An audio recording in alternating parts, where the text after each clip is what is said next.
એક શ્રીમંત માણસ પાસે 19 ઘોડા હતા અને તેના કુટુંબમાં તેને એકમાત્ર વારસ તરીકે એક પુત્ર હતો. તેથી તેણે પોતાના વસિયતનામામાં લખ્યું હતું કે મારા આ 19 ઘોડાઓમાંથી અડધા મારા પુત્રને આપવા, બાકીના 4માંથી 1 ભાગના ઘોડાને મંદિરમાં આપવા, 5માંથી 1 ભાગના ઘોડાને મારા નોકરને આપવા.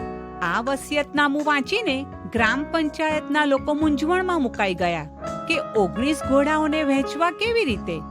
લાંબી ચર્ચા વિચારણા બાદ તેઓએ બાજુના ગામમાં રહેતા એક સલાહકારની સલાહ લેવાનું નક્કી કર્યું.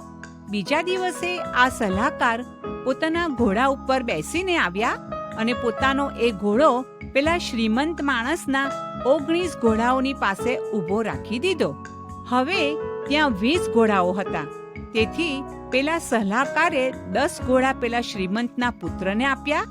બીજા 5 ઘોડા કે જે 4નો 1 ભાગ હતો તે મંદિરમાં આપ્યા અને બાકીના 4 કે જે 5નો 1 ભાગ હતો તે શ્રીમંતના નોકરને આપી દીધો. હવે છેલ્લે જે એક ઘોડો વધ્યો તે સલાહકારે લઈ લીધો, કારણ કે તે તો એમનો જ હતો ને. જતા જતા તેઓએ પંચાયતના માણસોને કહ્યું કે તમે બધા જ શ્રીમંત માણસો છો.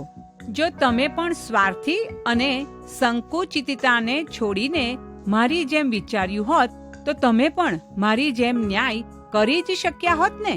હા મિત્રો, કેવળ બુદ્ધિમાન હોવું જ જરૂરી નથી, પરંતુ ઉદારતા અને ત્યાગ વૃત્તિ પણ જરૂરી છે.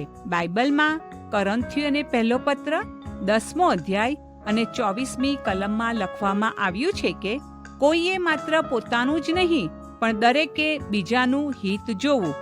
આવો આજે આપણી જાતને તપાસી લઈએ.